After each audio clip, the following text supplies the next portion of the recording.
Breakfast হোক বা tiffin, প্যানকেকের জুড়ি মেলা ভার। বাচ্চা থেকে বড় সবারই বেশ প্রিয়।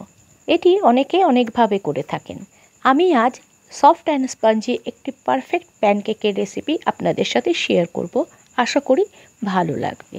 ভিডিওটি সম্পূর্ণ দেখার অনুরোধ রইল। নমস্কার বন্ধুরা, আমি তন্দ্রা। আমার চ্যানেল মাই কুকিং কর্নারে আপনাদের স্বাগত জানাই।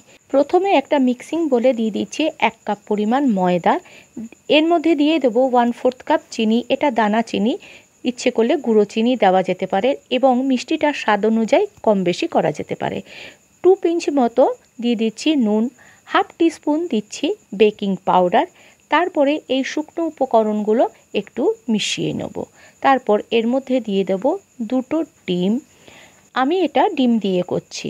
ডিমের পরিবর্তে 1/2 কাপ মতো টক দই দেওয়া যেতে পারে।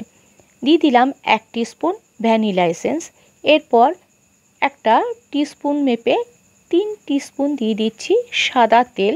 যে কোনো তেল, সর্ষের তেল ছাড়া যে কোনো তেল দিলেই হবে, বা বাটার দিলেও এটা খেতে আরও টেস্টি হবে। একটা হুইস্কার দিয়ে ভালো করে সব একটু মিশিয়ে দিলাম। এবার অল্প অল্প দুধ মিশিয়ে এটার একটা ব্যাটার তৈরি করব। এখানে আমি 1 কাপ পরিমাণ দুধ নিয়ে নিয়েছি। দুধটা ফুটিয়ে নিয়ে ঠান্ডা করে নিয়েছি। তারপরে অল্প অল্প দেব এবং মেশাতে থাকব। একবারে বেশি দুধ দিয়ে দেব না, তাহলে লাম্পস তৈরি হয়ে যেতে পারে। আর 2 নম্বর হলো এটা পাতলা হয়ে যেতে পারে, তাই অল্প অল্প করে দেব আর মেশাতে থাকব। বন্ধুরা, আমার ভিডিওটি আপনাদের ভালো লাগলে এবং আপনি যদি হন আমার চ্যানেলের নতুন ভিউয়ার, তাহলে চ্যানেলটা সাবস্ক্রাইব করে পাশে থাকা বেল বাটনটি একটু প্রেস করে দেবেন নতুন ভিডিওর আপডেট পাওয়ার জন্য। নতুন পুরনো সকল বন্ধুদের কাছে অনুরোধ রইল ভিডিওটি একটু লাইক, শেয়ার এবং একটা কমেন্ট করে একটু পাশে থাকার, একটু সাপোর্ট করার।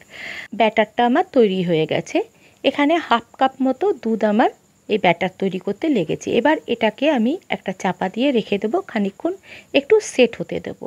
15 থেকে 20 মিনিট পর আমি চাপাটা খুলে দেখাচ্ছি। ঠিক ব্যাটারটা এরকম হবে। এর থেকে একটু গাঢ় করা যেতে পারে, কিন্তু পাতলা করলে প্যানকেকটা খুব একটা ভালো হবে না। একটা ননস্টিক প্যান চাপিয়ে দিয়েছি গ্যাসে। তার উপরে একটা টিস্যু পেপারে অল্প একটু সাদা তেল নিয়ে বুলিয়ে দিয়েছি। তেল কিন্তু সামান্য পরিমাণেই দিতে হবে। আর ফ্লেমটাকে এখানে আমি একদম লোতে রেখেছি। হাতায় করে পরিমাণ মতো নিয়ে প্যানের উপরে দিয়ে দেব। কোনো নাড়াচাড়া করার দরকার নেই, এটা নিজে থেকেই ছড়িয়ে যাবে। 40-45 সেকেন্ডের পর উপরটাতে অল্প অল্প বিন্দি দেখা দিলে তখন আমি এটাকে উল্টে দেব। উপরটা কিন্তু কাঁচা থাকবে, একটু সাবধানে উল্টাতে হবে। ওপরের দিকটা কাঁচা আছে, একটু চওড়া স্প্যাটুলা হলে খুব ভালো হয়। এইভাবে একদিকটা কাঁচা থাকতে উল্টে দিলে 2টো লেয়ার তৈরি হয়ে যায় এবং খুব সুন্দর ফুলে যায়, খুব নরম হয়, স্পঞ্জি হয়। অপর দিকটাও একইভাবে 40 থেকে 45 সেকেন্ড সেঁকে নেব, তারপর উল্টে দেব। একটা প্যানকেক করতে মোটামুটি 2 মিনিটের বেশি সময় লাগে না। এবার আমি দেখাচ্ছি কত সুন্দর দুপাশে 2টো লেয়ার তৈরি হয়েছে। এইভাবে আমি আরেকটা দেখিয়ে দিচ্ছি। একইভাবে টিস্যু পেপারে অল্প একটু তেল নিয়ে বুলিয়ে নিলাম আর দিয়ে দিলাম পরিমাণ মতো ব্যাটার। উপর দিকটায় অল্প অল্প বাবল দেখা দিলে উল্টে দেব। উল্টে দেওয়ার সময় একটুখানি এদিক ওদিক ছড়িয়ে যেতে পারে, সেটা কোনো ব্যাপার নয়, পরে অ্যাডজাস্ট করে নেওয়া যাবে। এবার আমি উল্টে দিচ্ছি। দেখে বোঝা যাচ্ছে উপরটা পুরো কাঁচা।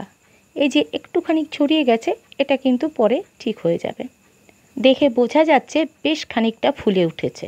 এরমভাবে প্যানকেক করে 2টো প্যানকেক নিয়ে তার মাঝে চকলেটের যদি কোনো ফিলিং ভরে দিই, তাহলেই সেটা হয়ে যাবে বাচ্চাদের প্রিয় ডোরা কেক।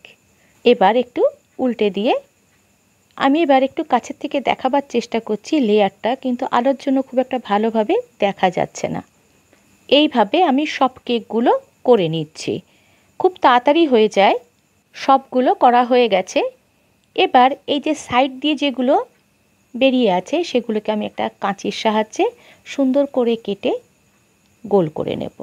এটা শুধুমাত্র দেখতে ভালো লাগার জন্য। এক একটা কেক বেশ ভালো ফুলেছে এবং স্পঞ্জি হয়েছে, দেখেই বোঝা যাচ্ছে।